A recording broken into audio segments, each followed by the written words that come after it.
सभी प्यारे बच्चों का स्वागत है। हम लोग जो बीएसईबी बिहार बोर्ड है उसका जो संस्कृत का बुक है प्यूसम, उसी का चैप्टर 4 करने वाले हैं, जो है संस्कृत साहित्य लेखिका। ठीक है, इसका हम लोग वीडियो पार्ट 1 और पार्ट 2 करके देने वाले हैं। पार्ट 1 में हम लोग इस चैप्टर को पूरा स्टडी करेंगे अच्छी तरह से। पार्ट 2 में इसका ऑब्जेक्टिव और इससे जो भी क्वेश्चंस पूछे जाते हैं हिंदी के करके, उसको हम लोग देखने वाले हैं। ठीक है, तो आप लोग वीडियो में बने रहिए और बहुत अच्छे से ध्यान से देखिए। ठीक है, तो इस चैप्टर में दिया हुआ है, सबसे पहले इंट्रोडक्शन दिया हुआ है क्या, समाजस्य यानम पुरुषै नारीभिश्च चलति।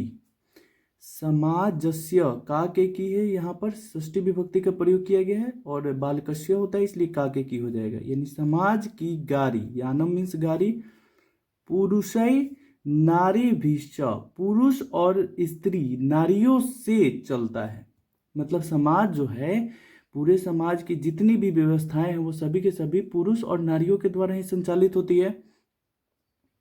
साहित्य अपि, साहित्य में भी उभयो समान महत्वम, उभयो मतलब होता है दोनों का, दोनों का समान महत्व है। साहित्य में भी दोनों का समान महत्व है, नारी और पुरुष दोनों का सामान्य महत्व है। अधुना आज सर्वासु सर्वभाषासु, यानी सभी भाषाओं में, यहाँ पर जो है लतासु का प्रयोग किया गया है और लता सप्तमी बहुवचन में होता है, लतासु होता है।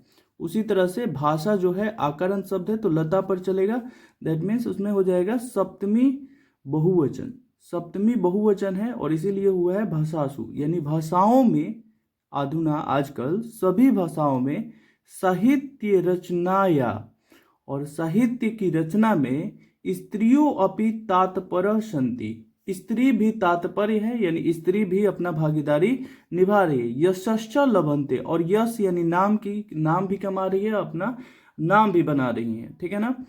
संस्कृत साहित्य, संस्कृत साहित्य में प्राचीन कालादेव, प्राचीन काल से ही साहित्य समृद्धो योगदानम न्यूनाधिकम प्राप्यते, यानी संस्कृत साहित्य में प्राचीन काल से ही साहित्य के समृद्धि में उनका योगदान जो है, स्त्रियों का योगदान जो है, न्यूनाधिकम, कभी अधिक तो कभी कम हम लोग को प्राप्त होते हैं।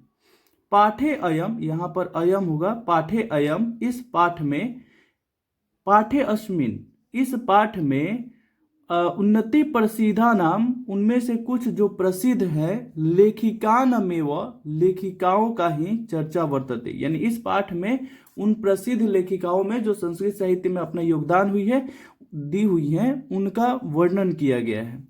ये ना, जिससे साहित्य निधि पूरेण तामसाम योगदानम जायते, इससे पता चलता है, इससे हम लोग को ज्ञान, जानकारी प्राप्त होगी, ज्ञान होगी कि उनका जो है साहित्य निर्माण में कितना ज़्यादा योगदान है।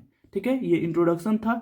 ये बहुत ही ज़्यादा इंपॉर्टेंट चैप्टर है, क्योंकि हम लोग को पता है पहले से ही जो है वैदिक काल से हमारा समाज जो है पुरुष प्रधान समाज बन चुका है, लेकिन जिस प्रकार पुरुष समाज के विकास में योगदान देते हैं, उसी प्रकार से महिलाएं भी योगदान देती है और उनके योगदान को भूलना नहीं जा सकता है, और इसीलिए ये चैप्टर महत्वपूर्ण है, ताकि उनके योगदानों के बारे में पता चल सके हम लोग को। ठीक है ना।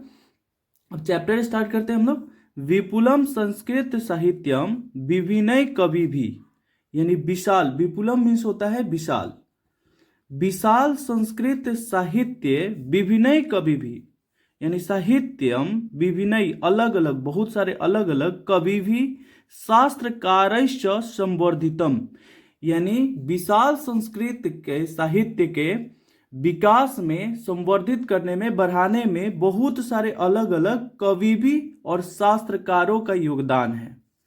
वैदिक कालादारभ्य, यानी वैदिक काल के आरंभ से ही, ठीक है ना, वैदिक काल के आरंभ से ही शास्त्राणाम काव्यानाश्च रचने संरक्षणे यथा पुरुष दत्तचिता अभवन तथैव स्त्रियों अपि दातावधान प्राप्यन्ते, यानी वैदिक काल के आरंभ से ही शास्त्रों और काव्यों की रचना में जिस प्रकार, यथा जैसे, पुरुष दत्ताचिता अभुवन, जिस प्रकार से पुरुष अपने योगदान को दिए हैं, उसी प्रकार स्त्रियां भी दत्तावधाना प्राप्यते, और स्त्रियां भी अपने योगदान दी हुई है।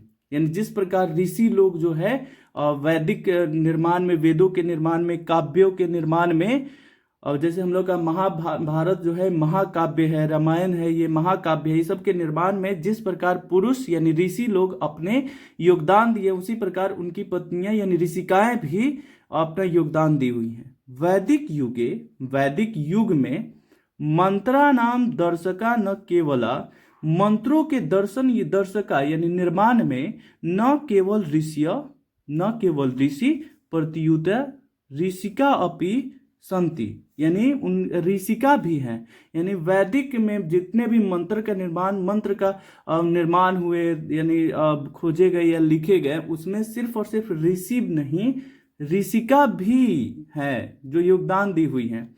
जो भी अंडरलाइन किया हुआ है उसको आपको बहुत ही ध्यान से समझना है, क्योंकि वो बहुत ही एग्जाम्स से रिलेटेड बहुत ही ज्यादा इंपॉर्टेंट हो जाता है। ठीक है, देखिए ऋग्वेदे जब भी ए दिया हुआ है इसका मतलब में समझना है। तो ऋग्वेदे चतुर्विंशति यानी 24, अथर्ववेदे च पंचा ऋषिका मंत्र दर्शनवत्यो निर्देश्यन्ते, यानी ऋग्वेद जो है उसमें 24 और अथर्ववेद में 5 ऋषिकाओं का मंत्र दर्शन से संबंधित निर्देश्यन्ते, यानी उनकी रचनाएं जो है देखने को मिल जाती है। जैसे ये जो है 5 ऋषिकाएं जो है अथर्ववेद के जो 5 ऋषिकाओं का वर्णन मिलता है वही है। जैसे यमी है, अपाला है, उर्वशी है, इंद्राणी है, वागाम्भृणी इत्यादि। ये 5 ऋषिकाओं का नाम आपको बहुत ही बेहतरीन तरीके से याद रखना है, क्योंकि एग्जाम में ऐसे भी पूछ सकता है कि अथर्ववेद में कौन कौन सी ऋषिकाओं का वर्णन किए गए। ठीक है ना।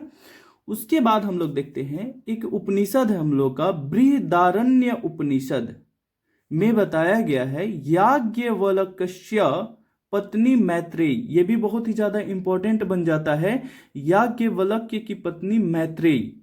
ठीक है ना, बृहदारण्य उपनिषद में बताया गया है याज्ञवल्क्य की जो पत्नी मैत्रेयी है दर्शनिक रुचिमती वर्णिता, मतलब वो दर्शनों में रुचि रखती थी। याम जिनको याज्ञवल्क्य आत्म तत्वम शिक्षयति, जिनको जो है याज्ञवल्क्य जो है उनको आत्म तत्व का शिक्षा देते थे। ठीक है ना, अपनी पत्नी मैत्रेयी को शिक्षा देते थे आत्म तत्व का।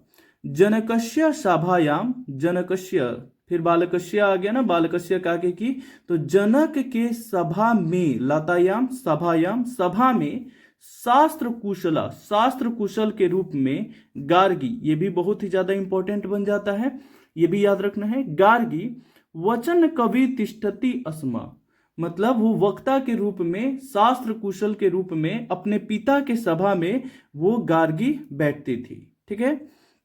महाभारते अपि, और महाभारत में भी जीवन पर्यंत वेदांत शीलन पराया सुलभाया वर्णनम लभ्यन्ति, और महाभारत में भी जीवन पर्यंत वेदांत जो है उसमें जितने भी मतलब ऋषिकाएं हैं उनका वर्णन जो है आसानी से मिल जाता है। बहुत सारी ऋषिकाओं का वर्णन जो है आसानी से मिल जाता है। इससे पता चलता है कि सभी महाकाव्य हो या जितने भी उपनिषद है, जितने भी उपन्यास है, साहित्य है, उन सभी के रचनाओं में स्त्री भी पूरा अपना योगदान दी हुई है। ठीक है। नेक्स्ट हम लोग का पैराग्राफ दिया हुआ है लौकिक संस्कृत साहित्य प्रायेण, यानी लौकिक संस्कृत साहित्य में प्रायेण मतलब प्रायः चत्वारिंशत् कवित्री नाम, चत्वारिंशत् यानी जो है चत्वारिंशत् मतलब क्या होता है 44। ठीक है ना, चत्वारिंशत् मतलब 44 कवित्रियों का सार्धशतम यानी अर्धशतम मतलब होता है 150, शतम मतलब 100, अर्ध मतलब एक और बढ़ा देना है, तो सार्धशतम पद्यानि, पद्य जो है स्वफुट रूपेण स्ततो लभ्यन्ते, यानी लौकिक संस्कृत साहित्य में भी 44 कवित्रियों का जिनका 150 पद जो है वो वहां पर हम लोग को मिल जाता है। इस तत्व तो मतलब होता है इधर उधर, लेकिन वो जो है लौकिक संस्कृत साहित्य में हम लोग को इतने पद देखने को मिलते हैं जिनमें 44 अलग अलग ऋषिकाओं का योगदान रहा है। तासु, तासु मीन्स उसमें, देखिए ये बहुत ही ज्यादा इंपॉर्टेंट है, ये बात याद रखना है। तासु बीजयांका प्रथम कल्पा वर्तते, यानी उनमें बीजयांका जो है वो प्रथम है ऐसा माना जाता है, प्रथम कल्पा माना जाता है, मतलब प्रथम उनको माना जाता है। उन सभी 44 ऋषिकाओं में बीजयांका को सर्वप्रथम माना जाता है। साच श्याम वर्णा सीदिति, यानी वो जो है वो सांवले रंग की थी। कैसे पता चलता है? तो पद्य नैना स्वफुट भवती, उसके द्वारा जो रचना किया गया है पद्य का, उसी पद्य से पता चलता है कि वो सांवले रंग की थी। कौन? विजयांका। विजयांका जो थी वो सांवले रंग की थी, उसके पद्य से मतलब पता चलता है। कैसे? तो एक कहा गया है, नीलोत्पल दल श्यामा विजयांका काम जानता वृथेव दांडनी प्रोक्ता सर्व शुक्ला सरस्वती, यानी नीले रंग की यानी सांवले रंग की जो विजयांका है उसके बारे में जाने बिना दांडी के द्वारा सरस्वती को व्यर्थ ही सर्व शुक्ला कह दिया गया। शुक्ला मतलब होता है सांवला, ठीक है ना। शुक्ला मीन्स होता है श्याम यानी सांवला, ठीक है ना। तो व्यर्थ ही कहा गया है, दांडी के द्वारा जो है सरस्वती को सर्व शुक्ला व्यर्थ ही कहा गया है। वो विजयांका के बारे में जाने बिना ही सरस्वती को सर्व शुक्ला बोल दी है, जो व्यर्थ ही है, ठीक है ना। अब अगला दिया हुआ है, तस्या काल, यानी विजयांका का जो काल है, अष्टम शतक मित्यानुमीयते, यानी उसका जो काल है वो 8वीं शताब्दी हम लोग को मिलता है, 8वीं शताब्दी मिलता है, ठीक है। उसी आगे नेक्स्ट पैराग्राफ, उसी पैराग्राफ में दिया हुआ है, चालुक्य वंशस्य चंद्रादित्य रागी, बहुत इंपॉर्टेंट है, चालुक्य वंश के चंद्रादित्य, का के किसी दिया हुआ इसलिए का के की हो जाएगा, तो की रागी मीन्स होता है रानी, ठीक है। चंद्रादित्य की रानी विजय भट्टारिका एवं, दैट मीन्स विजय भट्टारिका ही विजयांका इति मान्यते, यानी ये माना जाता है कि चालुक्य वंश के जो राजा चंद्रादित्य थे उन्हीं की पत्नी विजय भट्टारिका ही विजयांका है। ये बहुत सारे लोग मानते हैं। तो पूछता भी है, चालुक्य वंश के राजा कौन थे? चंद्रादित्य। उनकी पत्नी जो विजय भट्टारिका है उसी को विजयांका माना जाता है, ऐसे बहुत सारे लोग मानते हैं। किंच और कुछ और हैं, जैसे शिला भट्टारिका, देव कुमारिका, राम भद्रम्बा प्रभृतियों दक्षिण भारतीय, यानी विजय भट्टारिका, शिला भट्टारिका, देव कुमारिका, राम भद्रम्बा प्रभृतियों, मतलब ये सब जो भी जितनी भी ऋषिकाएं हैं ये सब दक्षिण भारतीय ऋषिकाएं हैं। संस्कृत लेखिका स्वफुट पद्य प्रसिद्धा, जो अपने नेक्स्ट हम लोग पैराग्राफ देखते हैं, ठीक है। देखिए, विजयनगर राजस्य, यानी विजयनगर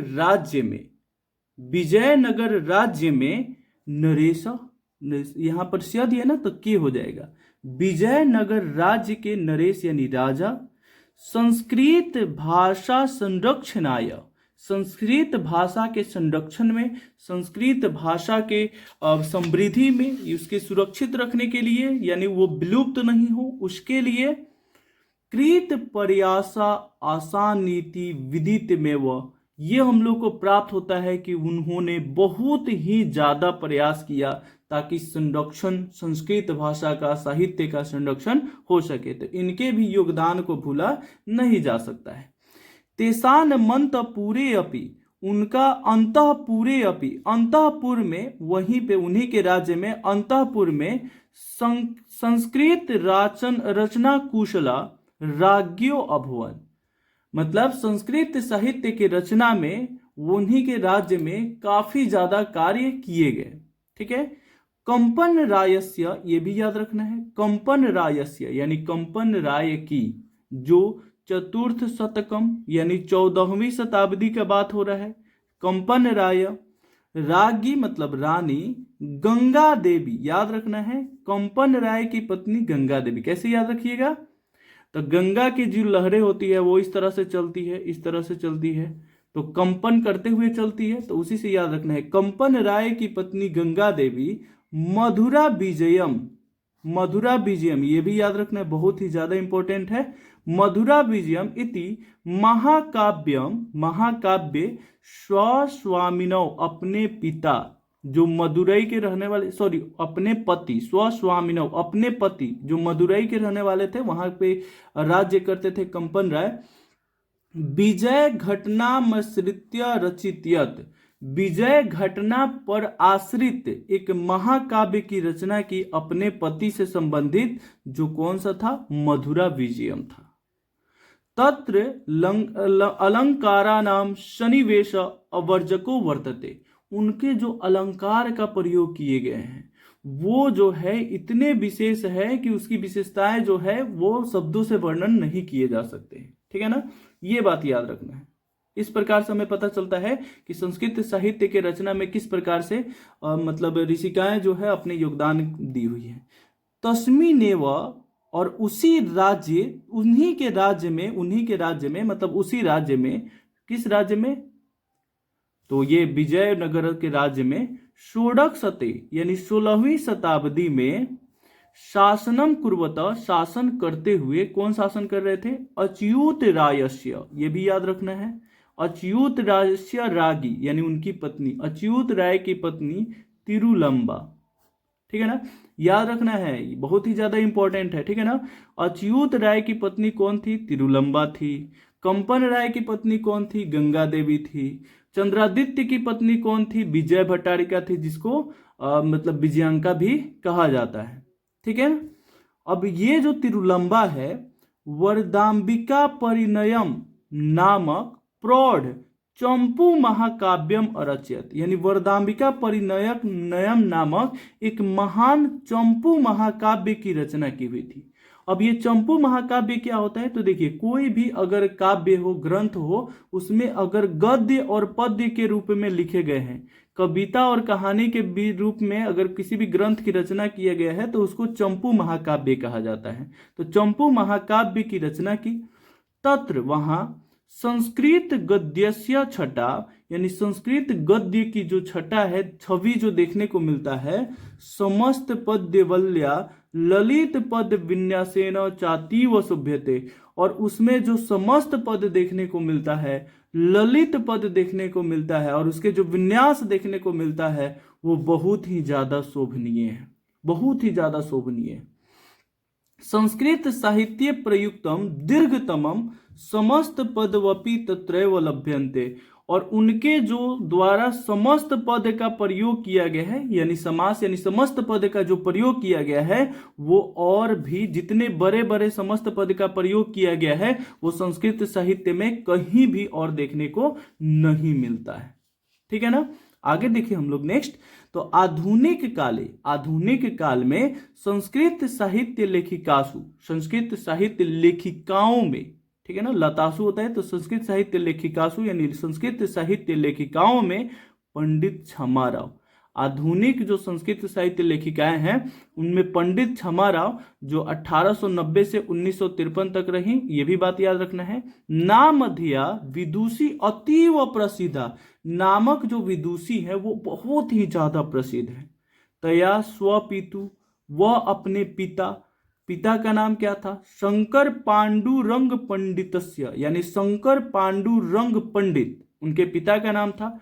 तो शंकर पांडुरंग पंडितस्य महतो विदुषो जीवन रचितम, यानी उनके महान जीवन से संबंधित शंकर रचितम, ये भी याद रखना है, शंकर रचितम इति रचितम, यानी शंकर चरित्र, ये भी समझ रहे हैं, शंकर चरित्र नामक एक महाकाव्य की रचना की, जो अपने पिता के लिए रचना की हुई थी। उनके जो जीवन के द्वारा जो भी संबंधित बातें थी, जीवन से संबंधित जितनी भी बातें थी, उनके पिता से संबंधित जितनी भी बातें थी, उनको शंकर चरित्र नामक महाकाव्य में उन्होंने दर्शाया।